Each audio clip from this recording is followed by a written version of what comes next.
Ahora ustedes se estarán preguntando, creo que se desarmó un poco ahí el anfiteatro que había hecho, pero en realidad las sillas estaban puestas como de una forma especial, ¿no?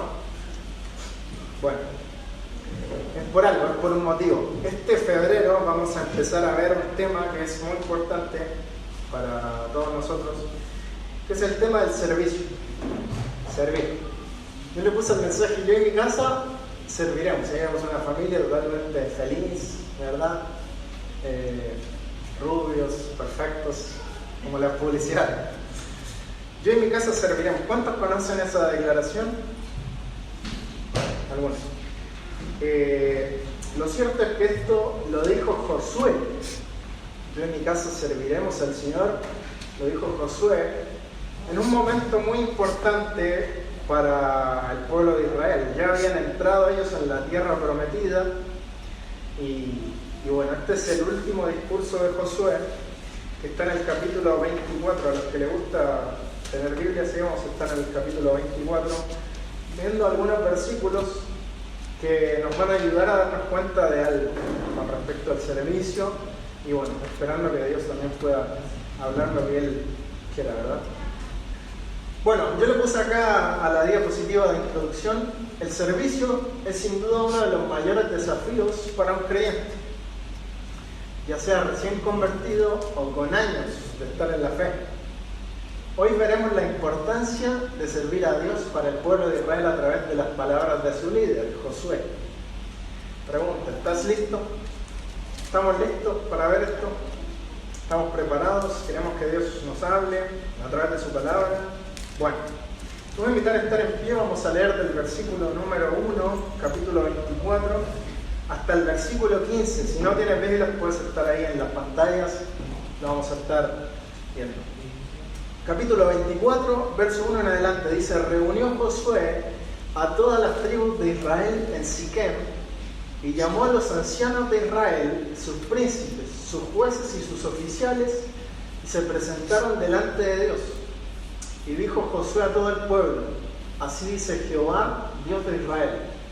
Sus padres habitaron antiguamente al otro lado del río, esto es Taré, padre de Abraham y de Nacor, y servían a dioses extraños.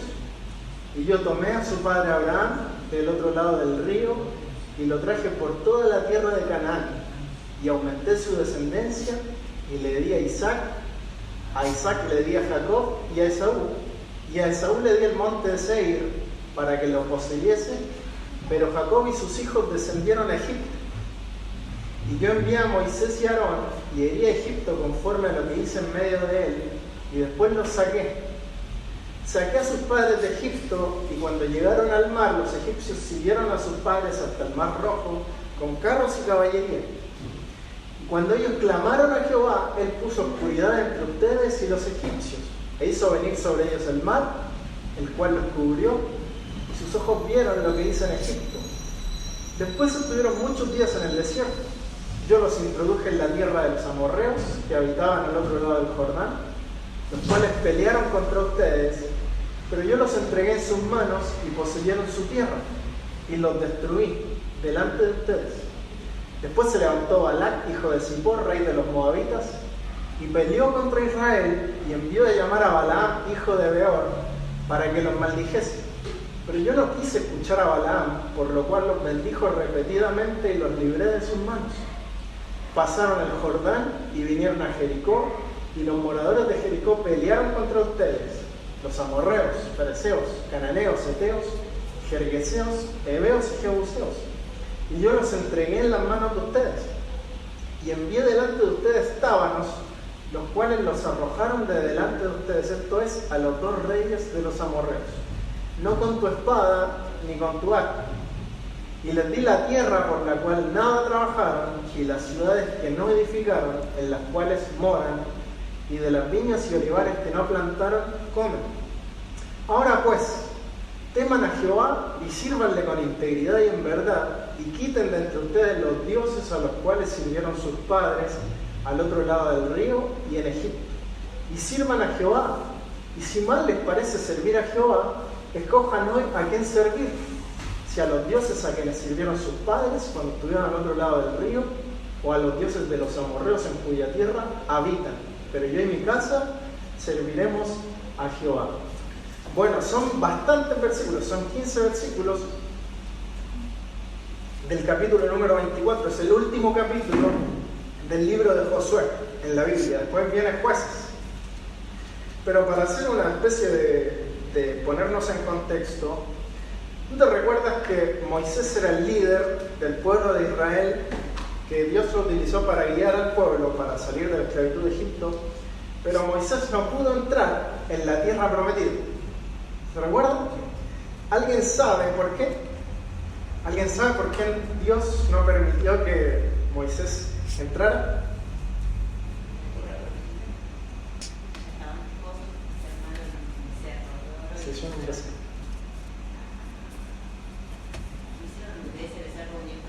Sí, hicieron un Dios y bueno, el pueblo tuvo un montón de incredulidad.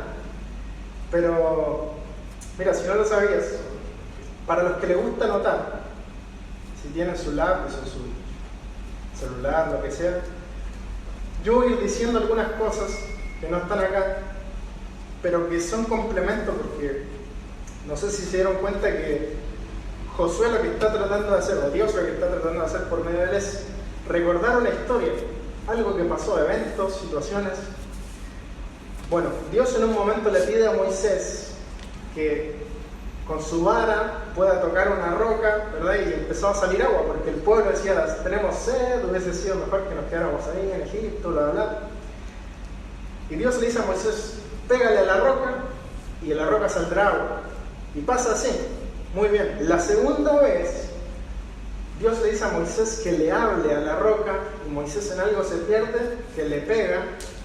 Dios hace que salga agua para el pueblo se sacia, pero Dios le dice, por tu incredulidad no vas a entrar a la tierra de Canaán. Fuiste incrédulo. Moisés, el líder. Y bueno, sabemos que Moisés tenía un montón de defectos. Esa historia tú la puedes ver en Números capítulo 20, está ahí. Pero bueno, Dios decide elegir un nuevo líder para el pueblo de Israel. Y dentro de esos líderes, de los postulantes, por así decirlo, está Josué, que es uno de los 2 espías que va a espiar la tierra prometida. No sé si te recuerdas, pero Josué y Caleb son los que traen buenas noticias. Y dicen, la tierra que tú nos mandaste a conquistar es buena tierra y podemos hacerlo. Bueno, Caleb tiene su recompensa y Dios designa a Josué como el próximo líder. Y es el que al final termina introduciendo al pueblo de Israel en la tierra de Canaán. Dios los saca de Egipto y los lleva a Canaán. Bueno, para ponernos en contexto, vamos a ver a la otra diapositiva. El versículo número 1 dice, reunió Josué, esto está en el ocaso de su vida. Incluso si tú tienes tu Biblia ahí en el capítulo 24, arriba dice discurso de despedida de Josué. Josué era viejo, ya estaba avanzado en años, el pueblo ya había entrado en la tierra de Canaán. Y esta es una reunión importante, y Josué reúne a todas las tribus de Israel en Siquem. Yo destaqué ahí en la diapositiva Siquem, y llamó a los ancianos de Israel, sus príncipes, sus jueces y sus oficiales. Estaba todo el pueblo escuchando atentamente lo que está pasando, y se presentaron delante de Dios. No sé si tú puedes ver ahí en la imagen que hay una especie de ruinas. Bueno, ese es Siquem, que lo vamos a ver en la otra diapositiva también. Era un valle. La imagen que ustedes vieron al principio es lo que está abajo, digamos. Pero el lugar de Siquem era un valle donde la gente se reunía, porque dicen los historiadores que tenía una acústica impresionante. Parecía un anfiteatro de manera natural. Por eso yo quise poner las sillas de esta manera, para que de alguna forma nos sintamos parte del pueblo de Israel, porque Dios le va a hablar al pueblo de Israel. Pero ¿qué pasa con nosotros? ¿Qué podemos aprender nosotros? Bueno, espero que Dios nos pueda ayudar a sentirnos de alguna manera parte de lo que está pasando acá. Vamos a retroceder un poco. Dice que llama a los ancianos de Israel, gente importante, y se presentan delante de Dios. Algunos estudiosos dicen que a lo mejor movieron el tabernáculo a ese lugar, que en ese momento se encontraba en una ciudad que se llamaba Silo, o se presentaron solamente para escuchar a Dios sin el tabernáculo. El punto es que el pueblo se presenta ¿delante de quién? Delante de Dios. Josué reúne al pueblo, pero el pueblo se presenta delante de Dios. Es como el líder en la iglesia que te dice, bueno, vamos a presentarnos en la iglesia, te reúne el líder, pero nos presentamos para oír a quién, a Dios. Por eso abrimos su palabra. No estamos acá para que me escuchen a mí, sino para que su palabra pueda hablarnos a cada uno de nosotros. Y eso es lo que quiero que pase el día de hoy. El siguiente versículo dice lo siguiente, versículo 2. Dijo Josué a todo el pueblo, así dice Jehová. Por lo tanto, no está hablando en sí Josué, ¿verdad? Sino que está haciendo un intermediario entre lo que Dios le va a decir al pueblo. Así dice Jehová, Dios de Israel. Vuestros padres, sus padres, habitaron antiguamente al otro lado del río. Esto es, Taré, padre de Abraham y de Nacor, y servían a dioses extraños. Dios está diciéndole acá al pueblo, vuestros padres, el patriarca Abraham, el padre de él, en este caso Taré, vivían al otro lado del río. Y yo puse este mapa para que nos ubiquemos. No sé si alcanzan a ver donde dice Ur. Bueno, Dios a Abraham y Taré, su padre, y su familia, los lleva desde Ur hasta Aram, ahí arriba donde está, ahí, exactamente. El papá de Abraham muere en ese lugar y cuando Dios llama a Abraham, lo llama desde ese lugar. Ahora ustedes pueden ver en la diapositiva donde dice Éufrates. ¿Alcanzan a ver? Acá.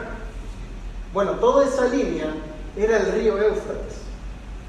Y todo lo que se ve acá, donde dice Mar Muerto, Berseba, Dan, Siquem, Betel, todo eso es Canaán. Todo esto que estoy hablando es un lugar físico real. Está ahí en Israel, ¿verdad? Palestina. Bueno, entonces Dios llama a Abraham desde Harán. Si ustedes se fijan, está antes del río Éufrates. Por eso lo dice, yo llamé a sus padres antes del río, ¿verdad? O cruzando el río. Incluso es tan interesante esto que no sé si tú sabes por qué. ¿Qué significa el nombre hebreo? ¿Qué significa la palabra hebreo? ¿Alguno sabe? ¿Alguno tiene idea? Bueno, yo sé que mi asistente acá sabe. Bueno, hebreo significa el que cruza el río. Es el apodo que la gente le empezó a decir a estas personas porque cruzaron el río Éufrates buscando un nuevo lugar para vivir. Ellos cruzaron el río. Pero dice, padre de Abraham, en este caso Taré, y servían a dioses extraños. Tiene que ver con el servicio. Lo que vamos a ver hoy tiene que ver con el servicio. Y dice, servían a dioses extraños. Ahora, la palabra servir o servían en este caso en el original significa trabajar, procesar, realizar o servir como sirviente o como esclavo. Quiere decir que lo que estaba diciendo Dios es el padre de Abraham y su familia, podríamos decirlo, servían, trabajaban para dioses extraños. Y yo los llamé para cruzar el río, ¿verdad? Ya sabemos lo que, bueno, pasa un poco más adelante, pero yo noté acá, el llamado de Dios para Abraham, para salir, es también un llamado a salir de la idolatría, como lo hace con otras personas. Dios siempre está llamando a la gente a salir de la idolatría. Es más, en 1 Tesalonicenses, capítulo 1, verso 9, dice, porque ellos mismos cuentan de nosotros la manera en que nos recibisteis y cómo se convirtieron de los ídolos a Dios, para servir al Dios vivo y verdadero.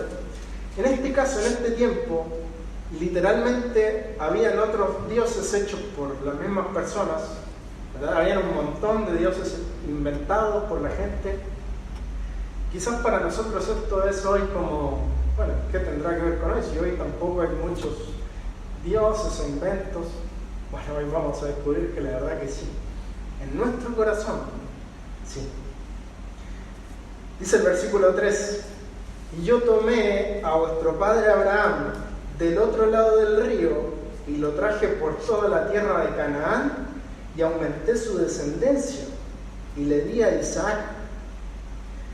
A Isaac le di Jacob y Esaú, y a Esaú le di el monte de Seir para que lo poseyesen. Pero Jacob y sus hijos descendieron a Egipto.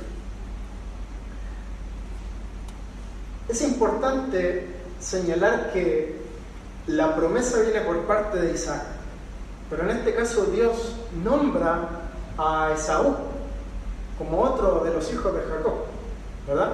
Perdón, de Abraham. Dice, y a Esaú le di el monte de Seir. ¿Cuántos conocen esta segunda imagen que está acá? ¿A alguien le suena de algo? ¿A nadie? Bueno, déjame decirte que esta segunda imagen es un lugar que denominaron Petra en Jordania. Es una de las 7 maravillas del mundo moderno, junto con el Cristo Redentor, junto con el Taj Mahal. Es muy interesante, tiene un montón de turistas. Bueno, en esta región de Jordania es donde se dice que Esaú vivió, en el monte de Seir. Es tremendo la riqueza histórica que tienen estos monumentos para que lo poseyese. Pero Jacob y sus hijos, ¿qué dicen? Descendieron a Egipto. ¿Alguien se recuerda por qué descienden a Egipto? Porque no tenían para comer, ¿verdad? Descienden por hambre. Y ahí se pasa toda la historia de José, que es vendido a sus hermanos. José empieza a gobernar. Bueno, en fin. Los hijos de Jacob, los hijos de Israel, terminan viviendo en Egipto. Como decíamos, por hambre, por falta de comida. Eso lo puedes ver en el final del Génesis, antes del capítulo 50, toda esa historia. Y el pueblo se establece en Egipto y empiezan a servir a los egipcios. Y empieza otra historia con Moisés. Dice, y yo envié a Moisés y a Aarón y herí a Egipto conforme a lo que hice en medio de él, y después los saqué. Saqué a vuestros padres de Egipto cuando llegaron al mar. Los egipcios siguieron a vuestros padres hasta el Mar Rojo con caballos, y caballería.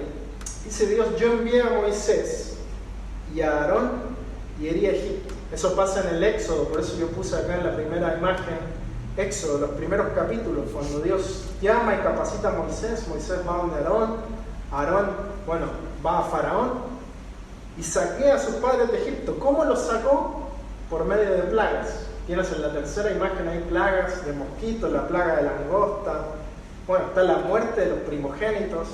Es tremendo, eso está en el libro de Éxodo. Y no sé si tú ya te empiezas a dar una idea, pero ¿qué es lo que está haciendo Dios con el pueblo? Les está haciendo recordar algunas cosas que pasaron, ¿verdad? Como que le estaban dando una clase de historia por medio de Josué.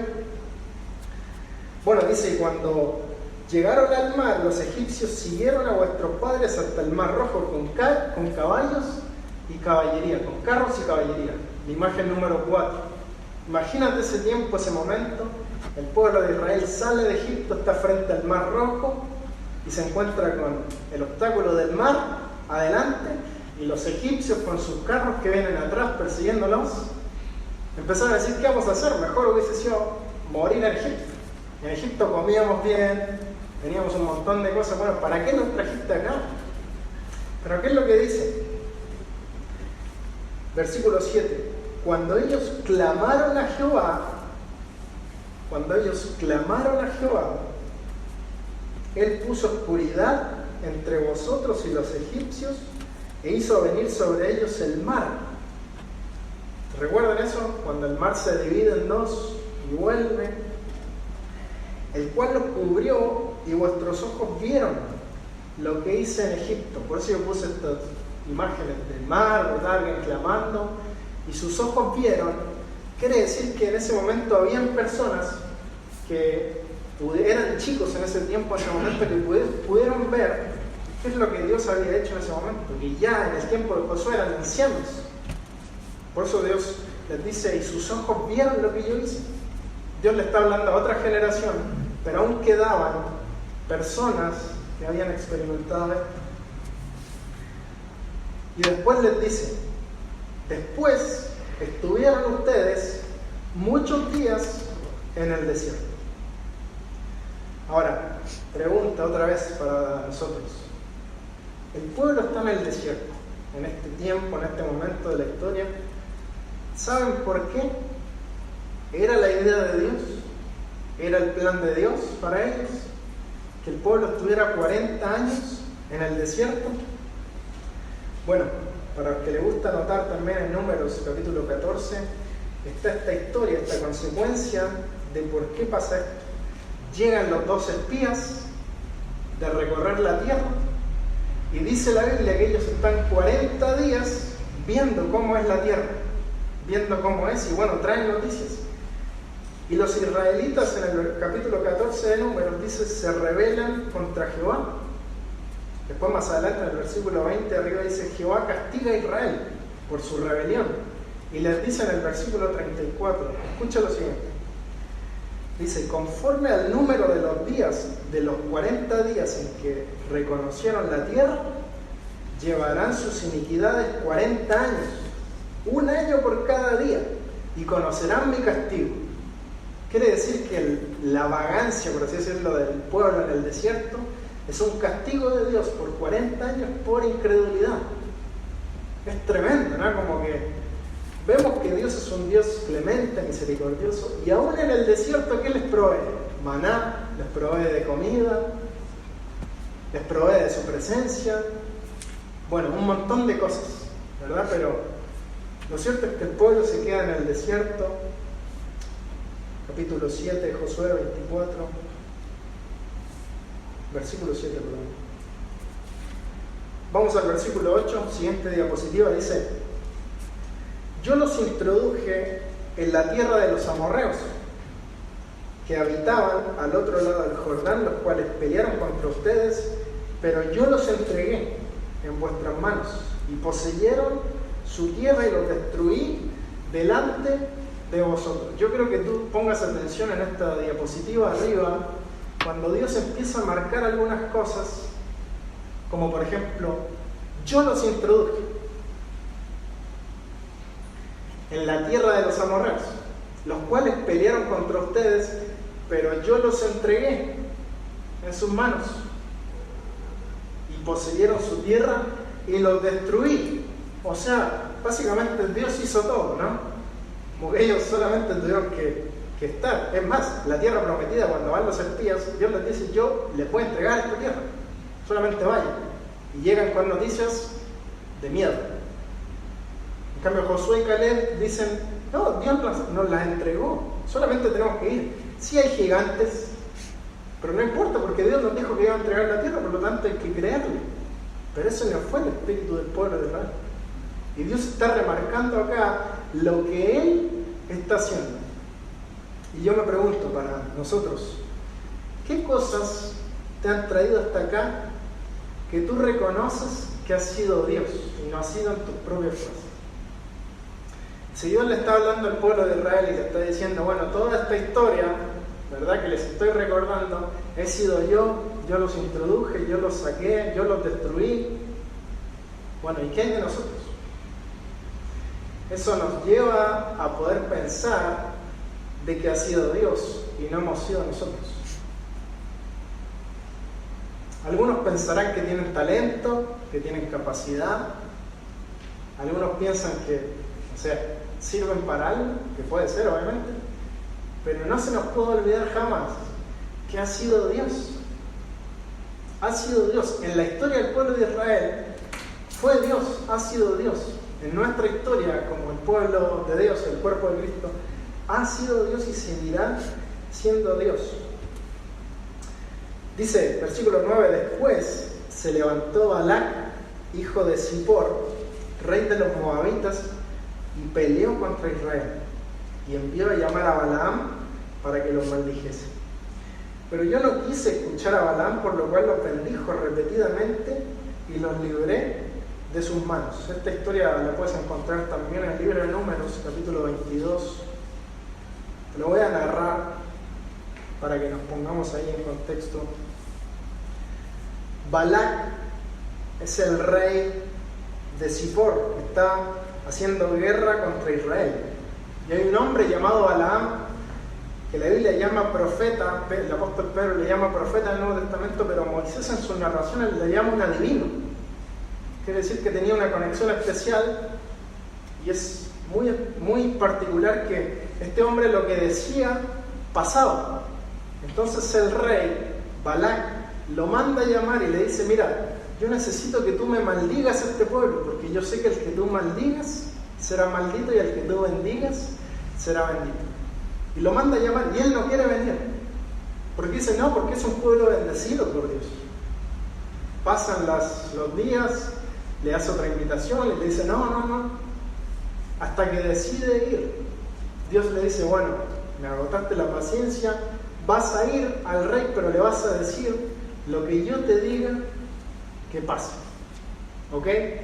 Y el relato dice en Números capítulo 22: así Balaam, este hombre, este adivino que te estoy diciendo, se levantó por la mañana y enalbardó su asna y fue con los príncipes de Moab, fue al encuentro con el rey. Dice: y la ira de Dios se encendió porque él iba.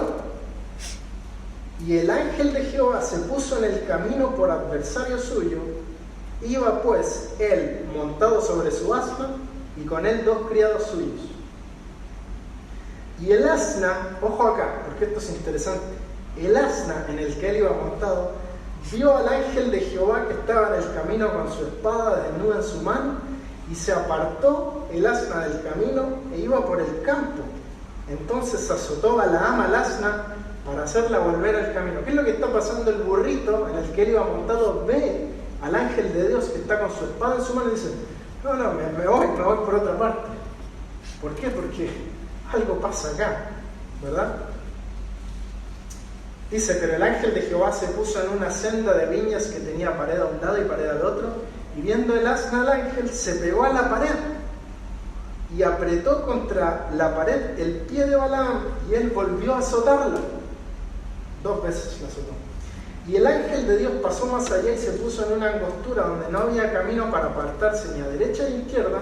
Y viendo el asna, el ángel de Jehová se echó debajo de Balaam, y Balaam se enojó y azotó el asna con un palo.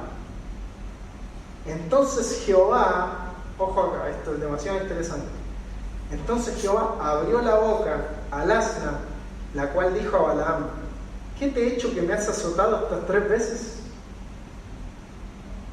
Fíjate que Dios abre la boca, dice la escritura acá, al asna, al burrito donde viene montado, y le habla a esta persona, al profeta, a la divina, y le dice: ¿qué me has hecho? Que me has azotado estas 3 veces. Y Balaam respondió: porque te has burlado de mí. Ahora, ojalá tuviera espada en mi mano, que ahora te mataría. Y el asna dijo a Balaam: ¿no soy yo tu asna? ¿Sobre mí has cabalgado desde que tú me tienes hasta este día? ¿He acostumbrado a hacerlo así contigo? Y él respondió: no. Fíjate qué interesante. Termina diciendo, bueno, te lo narro, termina bendiciendo al pueblo de Israel. Este profeta, este divino, termina bendiciéndolo. Pero qué interesante esta conversación, ¿verdad? De el asna con el profeta o con el adivino, que Dios dice que le abre la boca, como diciendo: sí, los animales sí te entienden, solamente que les cerré la boca, ¿verdad? Tenemos 2 conversaciones: la de Balaam, en este caso con el asna, y la de la serpiente con Eva en el principio. Pero bueno, es lógico que hay algo que los animales entienden, por ahí lo que nosotros queremos hacer, pero ese no es el punto en sí. El punto es que Dios manda a Balaam, o permite que Balaam vaya, y dice: pero los bendijo repetidamente y los libré de sus manos. Terminó bendiciendo al pueblo de Israel. Por eso yo puse esta imagen de la asnita, ¿verdad? Tremenda. Y después le dice lo siguiente: pasaron el Jordán y vinieron a Jericó, y los moradores de Jericó pelearon contra ustedes, los amorreos, fereceos, cananeos, heteos, gergeseos, heveos y jebuseos, y yo los entregué en sus manos. ¿Qué pasó con Jericó? Ellos pasan el Jordán, vienen a Jericó. Los que saben la historia se recordarán que dan 6 vueltas, ¿verdad?, rodeando la ciudad, y en la séptima vuelta, en el séptimo día dan 7 vueltas y los muros caen. Tremendo. Yo te pregunto, ¿fue la gente, fue el pueblo quien hizo eso? No, fue Dios. Por eso Dios le está reiterando, ¿verdad? Los moradores pelearon contra ustedes y yo los entregué. Miren lo que he hecho. ¿Han hecho algo ustedes, pueblo de Israel? Cuando Moisés levanta su vara, ¿qué pasa? Dios le dice, levanta tu vara, el mar se abre. Siempre ha sido Dios. Es tremendo lo que está pasando acá hasta este momento. Dice, y envié, versículo 12, delante de ustedes, tábanos, que son avispas, los cuales los arrojaron de delante, esto es a los 2 reyes de los amorreos. Dios envía plagas incluso, para hacer salir a los pueblos que habitaban en esa región, huyendo. Quiere decir que el pueblo de Israel realmente poco y nada hizo, ¿verdad? Hasta ese momento solamente tenían que hacer una cosa, que era creerle a Dios. Creer lo que Dios hablaba por medio de Moisés y creer lo que Dios hablaba por medio de Josué, por sus líderes. Creerle a Dios es algo clave para cada uno de nosotros hoy en día también. Fíjate lo que dice el versículo 13: y les di la tierra por la cual nada trabajaron, y las ciudades que no edificaron, y en las viñas, y de las viñas y olivares que no plantaron, ustedes comen. No fue con tu espada ni con tu arco. Cierra ese versículo. ¿Qué es lo que está diciendo Dios? Les di la tierra por la cual no trabajaron nada, y las ciudades que no edificaron. Es tan grande el amor de Dios con el pueblo de Israel que hizo que otros trabajaran, que otros edificaran, que otros construyeran, que otros plantaran vides, que salieran uvas. Y Dios hizo simplemente eso, los echó y dijo: posean la tierra. No trabajaron, dice. No edificaron, y de las viñas y olivares que no plantaste, comen. Tremendo lo que dice Dios, ¿verdad? Y nosotros preocupándonos por la provisión hoy, como si Dios hubiese cambiado, ¿verdad? Como si Dios hubiese dicho: no, ahora la verdad que me olvidé, sobre todo de mi pueblo. En un pasado actuaba de esta manera, ¿verdad? Pero hoy en día no. Bueno, Dios sigue proveyendo, y los que seguimos al Señor día a día nos damos cuenta de esto. A veces ha provisto de forma que no entendemos. A veces Dios ha puesto en el corazón de alguien, de un hermano, regalarnos algo, que uno dice: Señor, te doy gracias porque en el fondo sé que fuiste tú, ¿verdad? Y Dios está recordando esta historia y está poniendo el énfasis ¿en quién? ¿En el pueblo? En Él. Dios recuerda la historia del pueblo de Israel y pone el énfasis en Él y dice: ahora pues, teman a Jehová y sírvanle con integridad y en verdad, y quiten de entre ustedes los dioses a los cuales sirvieron sus padres al otro lado del río y en Egipto, y sirvan a Jehová. Esa palabra teman a Jehová es muy interesante porque habla literalmente de agachar la cabeza, de reverenciar, incluso implica en un momento hasta miedo. ¿Te recuerdas que el pueblo de Israel temía la presencia de Dios? Bueno, es la misma palabra que se da cuando Adán, después que peca, dice: tuve miedo. ¿Te recuerdas? Cuando Dios lo visita y le dice: ¿qué dice? Que bueno, tuve miedo porque estaba desnudo. Ese miedo, esa palabra temor, es la que está acá. Quiere decir un temor reverente que te hace inclinar la cabeza, pero también darte cuenta que Dios es demasiado grande, por lo cual infunde miedo en algunos momentos. Los discípulos temblaban a veces cuando Jesús hacía cosas, se transfiguraba. Pedro decía: estoy temblando, no sabía ni lo que hablaba por la presencia de Dios. Bueno, Josué le dice al pueblo: teman y sírvanle. Esa palabra servir tiene que ver con trabajar, lo veíamos al principio. Y quiten los dioses. Qué importante esto para nosotros, quitar los dioses de nuestro corazón. Quizás no son estos, ¿verdad? Estas imágenes, pero sí son los motivos de nuestro corazón. Todo lo que pueda estar en el primer lugar en nuestra vida y no es Dios, se convierte en un ídolo para nosotros. El mensaje es el mismo para el pueblo de Dios el día de hoy. Quiten los ídolos de su corazón. Decidan servir al Señor, decidan temerle a Él. Yo le puse acá arriba, toma tu decisión, porque Josué les dice lo siguiente: y si mal les parece servir al Señor, escojan hoy a quién sirvan. Si a los dioses a quienes sirvieron sus padres cuando estuvieron al otro lado del río, o a los dioses de los amorreos en cuya tierra habitan, pero yo y mi casa serviremos a Jehová. Ponte a pensar que Josué no les dice al pueblo: si ustedes quieren servir a Jehová, les dice: escojan a quién servir. Es muy interesante porque yo tengo un comentario acá que habla justamente de eso. Dice: podían elegir servir a los dioses que les habían heredado, Abraham.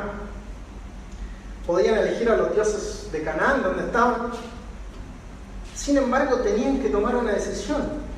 Es decir, que todos sirven a algún tipo de Dios o a Dios. Déjame decirte que si tú no sirves a Dios, tú vas a servir involuntariamente quizás a otros dioses. Al dinero, al afán, a la ansiedad, al trabajo. Escojan a quienes sirvan, le dice Josué al pueblo. Tienen diferentes cosas, pero de que van a terminar sirviendo, van a terminar sirviendo. Y esa palabra tiene que ver con esclavitud. ¿De quién quieren ser esclavos? Que no se te olvide, los que hemos nacido de nuevo acá, que nosotros venimos de ser esclavos del pecado.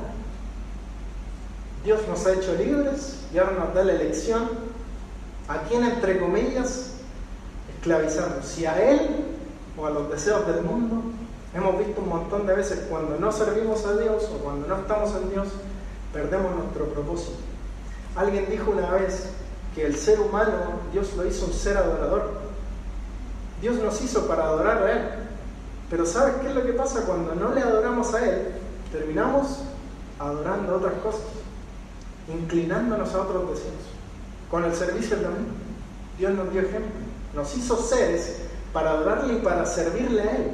Pero cuando no le servimos a Él, terminamos sirviendo a otras cosas, a otras personas, a otros ídolos, a otros dioses.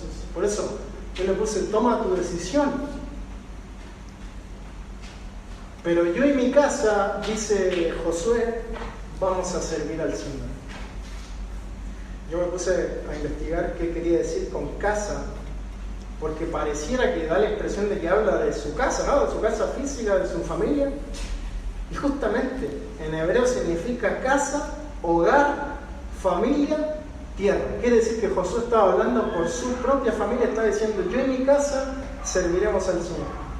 Él no le preguntó a sus hijos, él no le preguntó a su mujer, ¿verdad? Él no le preguntó a nadie, sino que dijo, con la autoridad que tenía: mi casa va a servir al Señor. Escojan ustedes a quién quieren servir, pero mi casa va a servir al Señor. Ahora, pareciera que está hablando en tiempo futuro, pero el tiempo hebreo tiene un significado más completo. Dice, expresa una acción continua. Implica el futuro, pero también apunta al pasado. O sea, Josué estaba diciendo: he escogido servir a Dios y lo seguiré escogiendo. Por eso es importante para nosotros hoy tomar la decisión de a quién vamos a servir, porque de servir vamos a servir. No te vas a dar cuenta, si no sirves a Dios, a lo que vas a estar sirviendo. Al pecado, ni hablar. Pero bueno, para hacerlo práctico, todo esto que estamos hablando, porque cuando pensamos en servir a Dios, como que a la gente se le viene la idea de ser pastor, de ser misionero. No, yo sirvo a Dios. Ah, entonces tiene que ser un misionero. No, yo sirvo a Dios. Ah, bueno, ¿estás preparándote para pastorear? Bueno, servir a Dios, vamos a ver que tiene que ver con más que eso. Dice, yo le puse acá: parte sirviendo a Dios en tu casa. por ejemplo, para hacerlo práctico, con el orden, con limpieza, tu casa se mantiene limpia. ¿Quieres servir a Dios si tu casa está sucia? Adquiriendo sabiduría, preparándonos, ¿verdad? Estudiando la palabra, a ver qué dice la palabra con respecto al servicio, a ver qué dice la Biblia con respecto a otras cosas.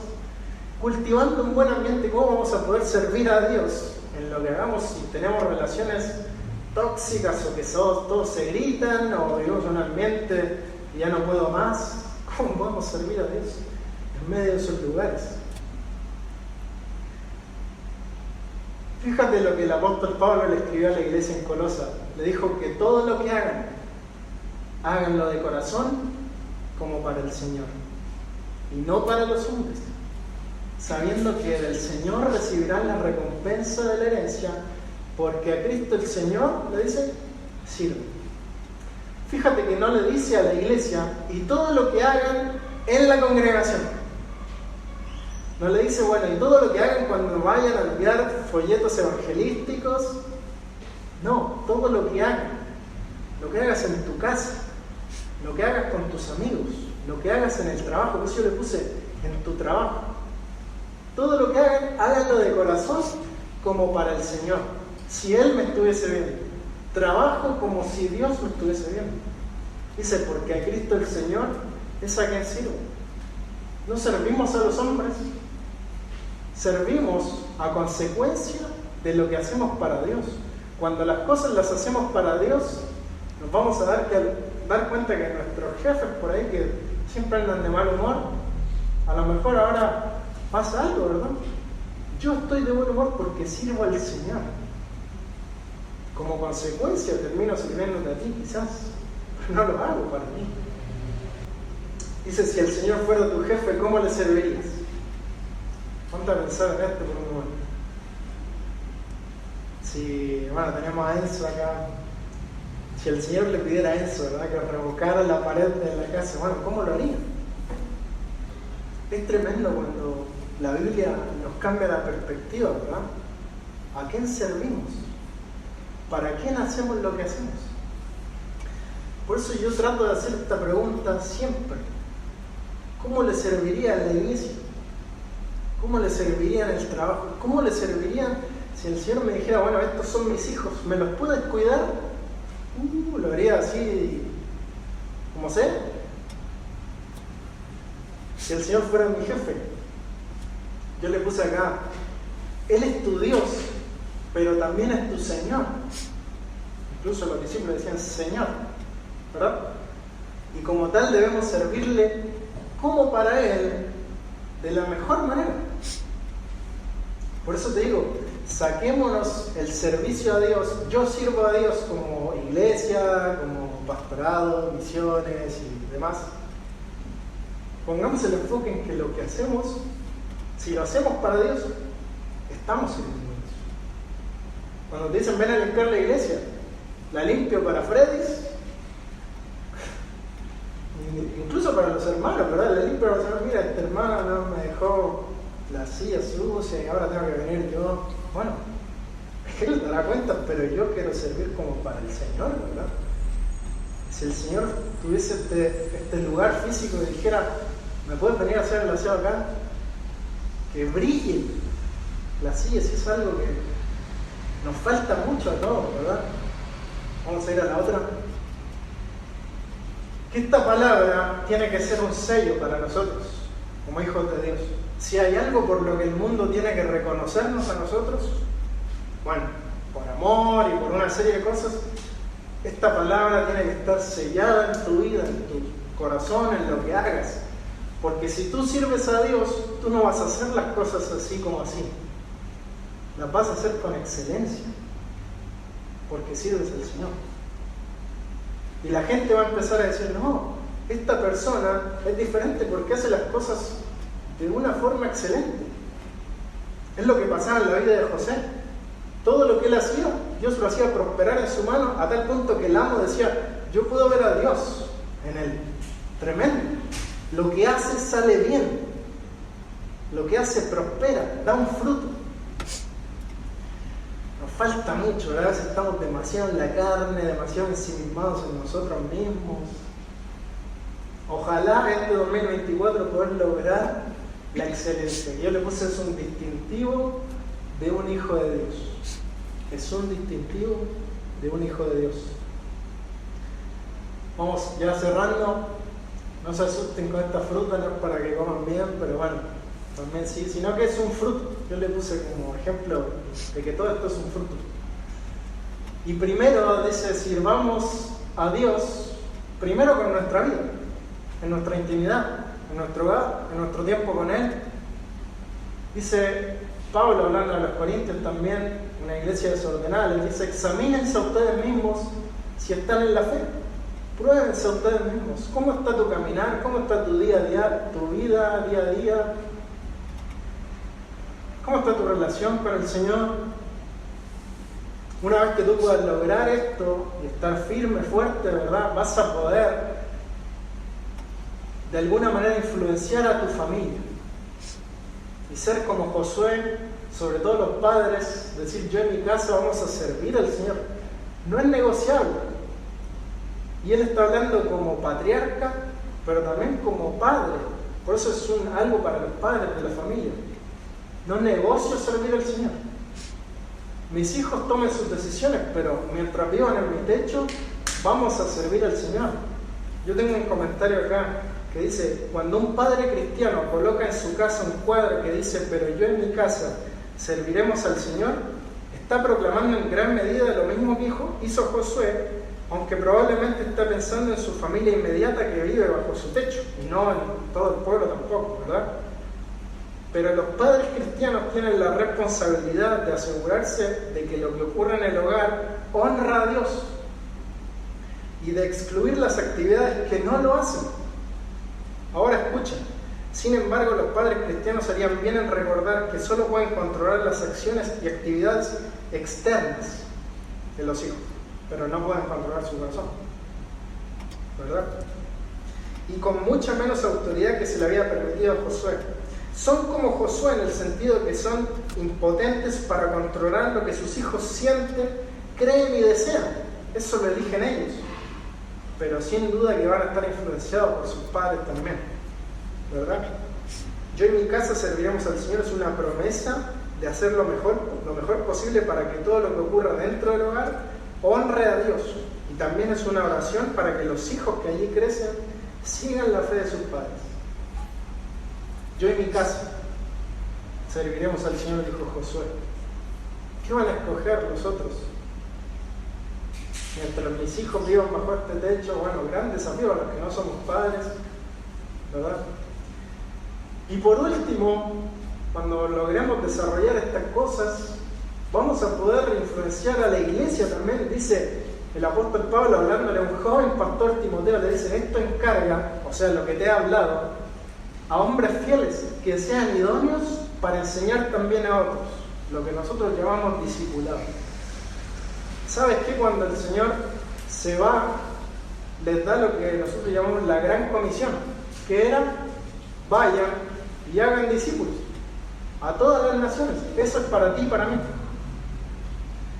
Hagamos discípulos en el trabajo, cuando estemos estudiando, cuando estemos haciendo lo que hagamos discípulos de Cristo, hagamos discípulos del Señor.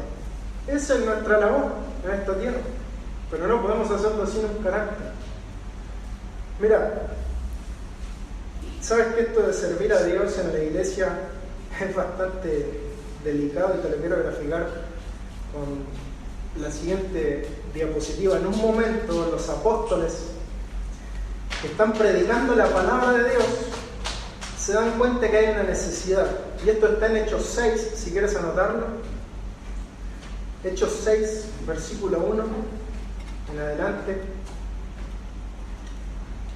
La obra de Dios se está expandiendo y dice así: en aquellos días, como creciera el número de los discípulos, se estaban aumentando, hubo murmuración de los griegos contra los hebreos, de que las viudas de aquellos eran desatendidas en la distribución diaria. Las viudas en este caso de los griegos, estaban siendo desatendidas. No había quien las sirviese a las viudas. Habían perdido su marido, ¿verdad? Dice, entonces los 12 convocaron a la multitud de los discípulos y dijeron, los 12 hablándole a la multitud de discípulos de Cristo, les dice, ¿no es justo que nosotros dejemos la palabra de Dios para servir a las mesas?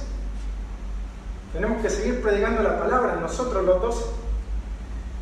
Les dice el versículo 3, busquen pues, hermanos, de entre ustedes, a 7 varones, y mira las características, de buen testimonio, llenos del Espíritu Santo y llenos de sabiduría, a quienes encarguemos este trabajo. Fíjate que los 12 apóstoles no buscaron capacidades, no buscaron talentos, tenían que servir a las mesas de las viudas, tenían que servirles, tenían que administrar alimentos. Ellos no buscaron, a ver, ¿quién tiene esta capacidad? ¿Quién es bueno en la música? Nosotros no ponemos gente que es buena en la música, solamente. ¿Se entiende? ¿Quién es bueno para...? No.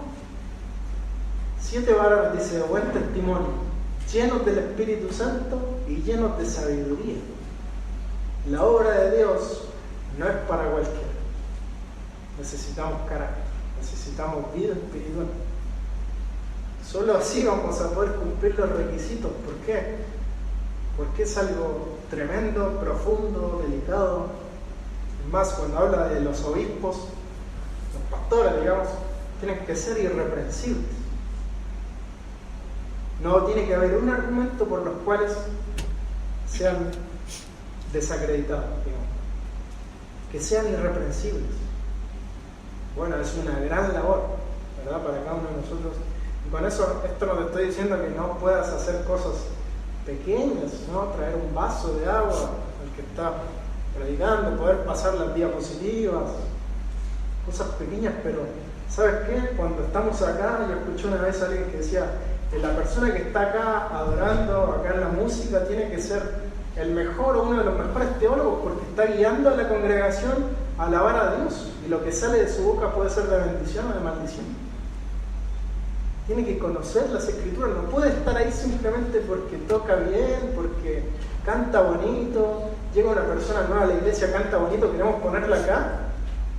No, procesos, carácter. Empezamos por la casa, influimos en las familias, terminamos sirviendo a Dios en la iglesia. Dios quiera, de verdad, iglesia, familia, que este pueda ser un año en el que podamos servir al Señor. Y vamos a la última diapositiva, que si no quedaron conformes con todo esto, dice Pablo a la iglesia en Corinto. Ustedes, los que han creído, esto es para creyentes, para aquellos que han nacido de nuevo y han reconocido al Señor como su Salvador personal, ustedes, nosotros, han sido comprados por precio. ¿Cuál es ese precio? La sangre de Cristo. Ustedes que fueron comprados por precio, glorifiquen a Dios en su cuerpo y en su espíritu, los cuales, ¿qué dicen? Son de Dios. Quiere decir que si tú naciste de nuevo, tu cuerpo, entre otras cosas, tu espíritu, le pertenece a Dios.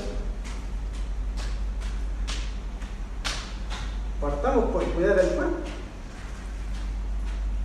si es el cuerpo de Dios. ¿Me lo tiene acá para que lo sepa administrar? Es tremendo cuando Dios nos compra, nos hace entender que todo le pertenece a Él y todo es para Él.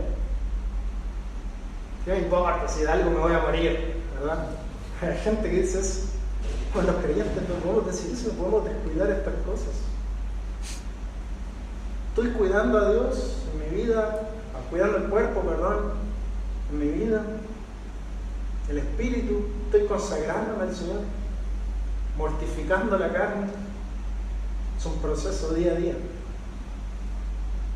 Ponerle freno a la carne, a nuestras pasiones, es algo que pasa día tras día y nos levantamos en la mañana siguiente y tenemos que seguir haciéndolo. Como les decía, siempre traigo a la memoria lo que decía Pablo: miserable de mí, ¿no? ¿Quién me librará de este cuerpo de muerte? Porque este cuerpo tiene pecado y tengo que pacificarlo de alguna manera, sus pasiones, sus deseos. Yo le puse el título del mensaje: yo y mi casa serviremos, pero no terminé diciendo a quién serviremos. Ojalá que cada uno de nosotros podamos decir: yo y mi casa serviremos al Señor. Yo en mi vida espiritual personal serviremos al Señor. Voy a servir al Señor.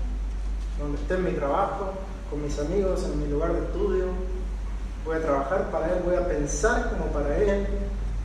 Que Dios nos pueda ayudar, ¿verdad? Tomemos nuestra decisión, como Josué le decía al pueblo: piensen que ustedes son el pueblo de Israel ahora, estamos en el anfiteatro, estamos en Siquem, y les damos la decisión: yo y mi casa serviremos al Señor. Escojan a quién sirvan. ¿Ok? Vamos a terminar ahora.